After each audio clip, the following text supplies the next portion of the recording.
What might have been is an abstraction remaining a perpetual possibility only in a world of speculation. How perfectly this sums up the ideas and the work of Ineke van der Waal and her extraordinary collection of paintings. The exhibition is, or this presentation rather, has had some incredible responses from people, and I gauge that on what the comments that have been left in the visitors' books, but also quite a few people have actually been in multiple times, as much as 4 or 5 that I know of. Some people come here after work or whatever because it's just a nice place to come and reflect and just look at something outside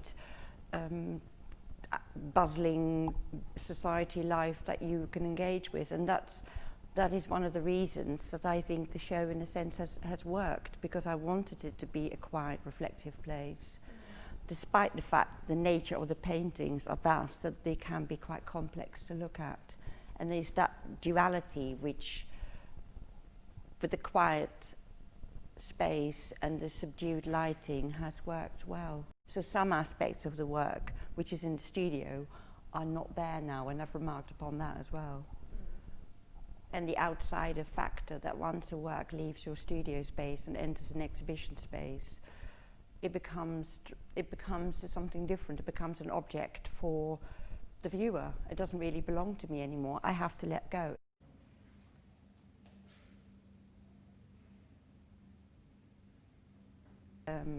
It's hard to decide when a work is finished.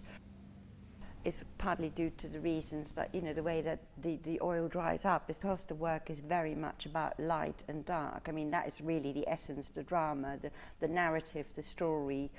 The places that I suggest here are about light and dark, and that's always been in my work. So I really have the ultimate light coming down, and I look at it and I think, okay, this is finished. And then I come back, usually after a weekend, I look at it again and think, no, it's not. And return. It's called Silence, where no sound breaks the silence. And there is a relationship between that painting and the first of the series of Quartet. And I thought that was quite interesting to show. But why I'm mentioning it is that at the private view, quite a few people and quite a few visitors have commented about the fact that they find that one the most unsettling, which to me is a surprise. Which is, again, I mean, the relationship between, you and the work, and you have to make as much effort and as much as information within a work in a visual language, and then the work, which has to have its own existence and its own character and identity, and will have to speak for you. And then the visual language, to be understood without having a verbal explanation, becomes a very abstract concept.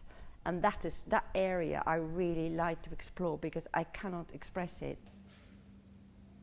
Because of the complexity of visual language, everybody brings with them a favorite artist or a memory to a work. So this man came in, and he was Italian, and he came up to me. I was standing over there, and he just walked into the space, and he went, "I see Caravaggio, it's Baroque interiors," literally. And I thought, what? And I said, how did you know? And he said, because I did a major exhibition in 95 or whatever at the Royal Albert Museum in Exeter that was called Baroque Interiors. There is a text in the book which is called Baroque Interiors, and he comes in and he says this, and then at that moment you just, you reach the sublime level of, I've succeeded. I thought it was truly wonderful. Literature has the T.S Eliot and the Quartet title, and the influence of the work obviously is quite important, because I've named this exhibition and the paintings Quartet. Or it came back to me that text and the word has always been really, or poetry has always been really important to me in terms of informing my painting, and not necessarily as illustration. It's more the relationship that you have with a certain word.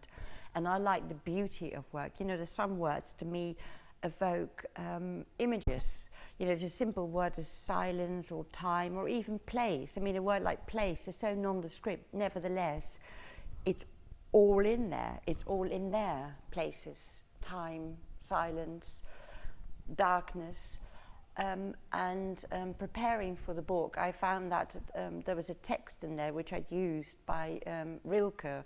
Rilke wrote a poem on the death of Paula Munson-Becker, who was a well-known female artist. And he wrote this poem about her on her death. And in it is something about how your body enfolds itself, how she travels and her body will fold itself up. And I love that motion about this body folding itself up and slowly disappearing from sight.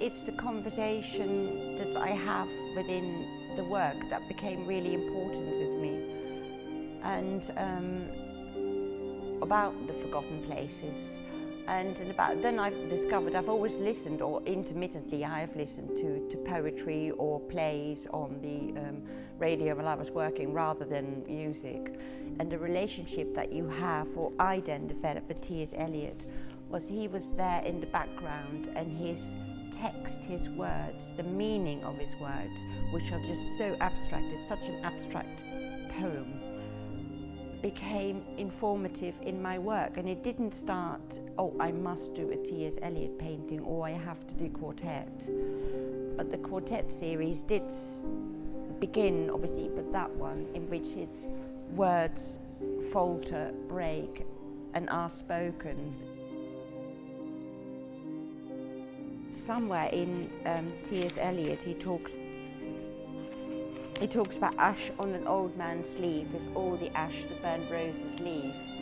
And I love the fact that you can have a rose which has a very aesthetic, beautiful object, and then when it slowly withers away and dies and it's burned, that's all that remains on an old man's sleeve, and you breathe it in. And it's the sleeve connection, because Edith saw this painting when she came here, and she said, Balthasar's feast is a kind of spread open, wide gesture. And I thought the sleeves thing was quite interesting, how she sort of focused that. And I did mention that to her. I said, Balthasar's feast is one of my least favourite Rembrandt paintings. But I do like the fact that it's an open surface and it spreads out. And Balthasar's feast, I mean, the word feast says it, it's total opulence. It's everything that Rembrandt at the height of his power could demonstrate to see how skillful a painter he was. But there is a lot of information in here, and the sort of intricacy of embroidery, of sleeve or movement going up and down, and the light which kind of travels and breaks down. He worked in a very different time, and I can't simultaneously deny the fact that he is of influence. If you see a Rembrandt painting next to mine, it is different. But what I can see is the detailing of it. And to me, in some of the Rembrandt work, what is a consistency in and out of years and years and years that I have been working, is the essence of a work, it's the abstraction of a work. It's not the Balthasar's Feast. I mean, that's a perfect example. It's a whole narrative story, yet that painting has no narrative story within it. But the fact that it has that connection, I quite like.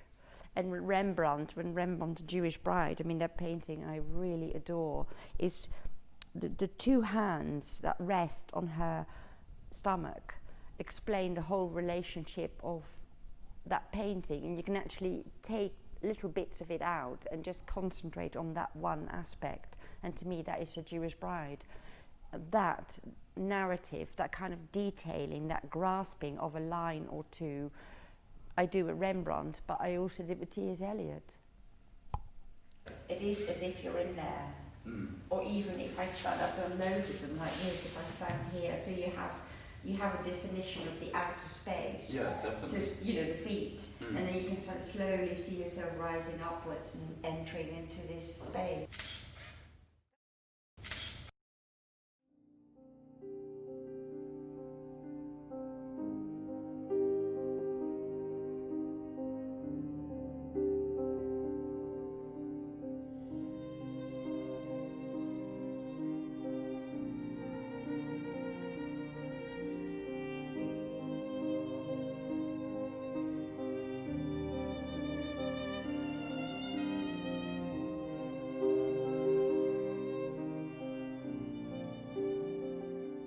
And whilst working on that I really can see that, yes, but I do need to have a larger size work now. I need to start again, and it became clear to me that it was actually descending, and I quite like that idea, that there was something here which actually descends down and then trickles down, and the light just catches here on an edge, and sort of light, dark articulation, just this glimpse of it, journeying down.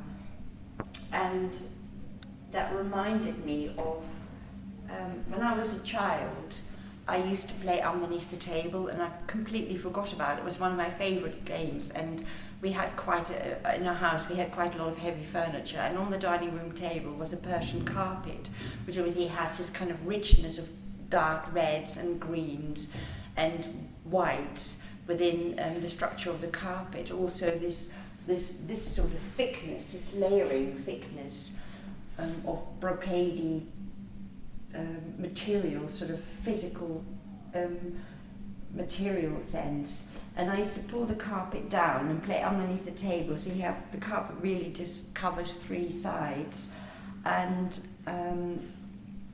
then you have one side which is light streaming down.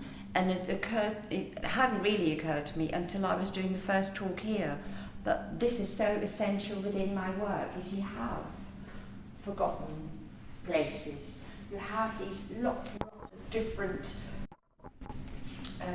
spaces within the structure, within the composition of the whole canvas, that your eye enters, that you kind of come out again and you enter again, and it informs your relationship as a viewer with the work. And I'd like to think that the unsettling feel to a viewer is compensated, is brought into a balance by having what I consider to be very luscious, painterly mark making that can represent anything that you really like to associate with it. And there's just this fleeting movement in here of traces of where the painting was but no longer is. And as I mentioned before, I do work in layering, layer after layer after layer, until I feel that I'm in the right place. This painting, like all the previous paintings, within this mark making, underneath it is the history and the journey of forgotten places and forgotten spaces. And that story continues, and it kind of falters, it literally breaks up the surface, and it hesitates, and it comes back again, and it descends.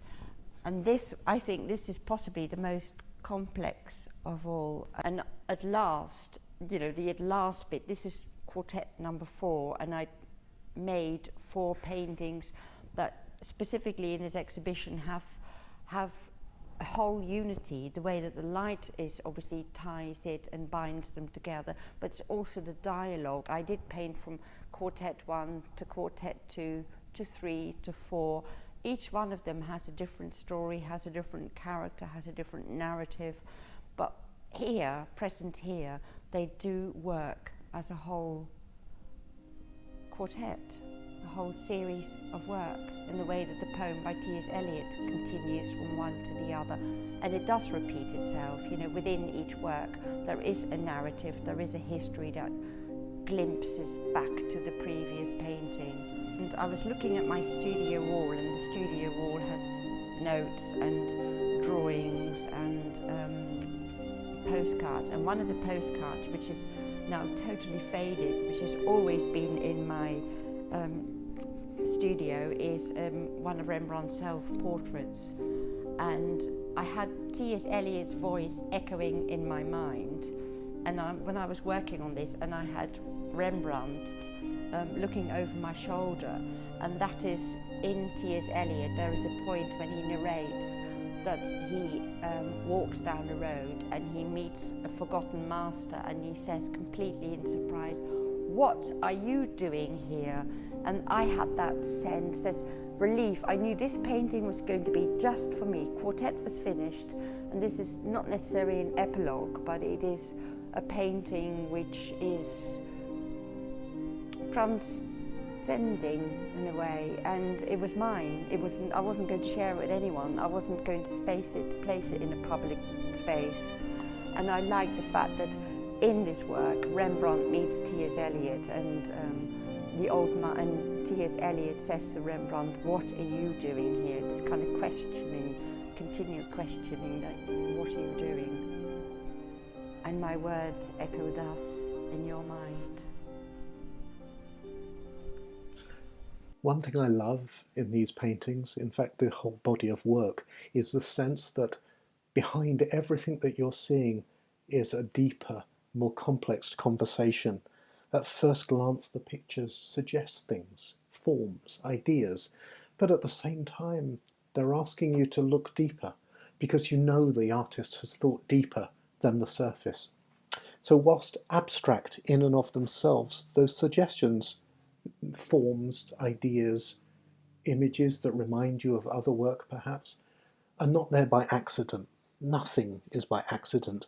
You get the sense when you're looking at Ineka's work that you're in the partnership with somebody who is a master of their craft. You can see the bloodlines of the work that went before, the ideas that have formed the making of these pieces.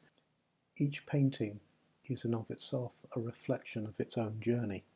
It's a milestone in the life and the work of the artist. As I look into the darkness of the canvases, I see details, little gestures, moments that catch me by surprise. Stepping in so all I can see is the painted landscape, I'm enveloped by a new world where thinking disappears. Furthermore, I suggest that this is ultimately the point of Ineka's work, to suppress our knowledge, our preconceptions, and allow the unconscious to take over, to park the suffocating blanket of opinion and disappear into the space that is the expanse of canvas. I've spoken about my relationship with T.S Eliot, how it's informed the work, and I have phrases literally echoing and floating through my head, and I can look at parts of the paintings and I can tell you that particular areas in paintings and places and spaces there, which bit of T.S Eliot I was listening to. Time present and time past are both perhaps present in time future, and time future contained in time past. If all time is eternally present, all time is unredeemable. What might have been is an abstraction, remaining a perpetual possibility, only in a world of speculation. What might have been and what has been point to one end, which is always present. Footfalls echo in the memory, down the passage we did not take, towards the door we never opened, into the rose garden. My words echo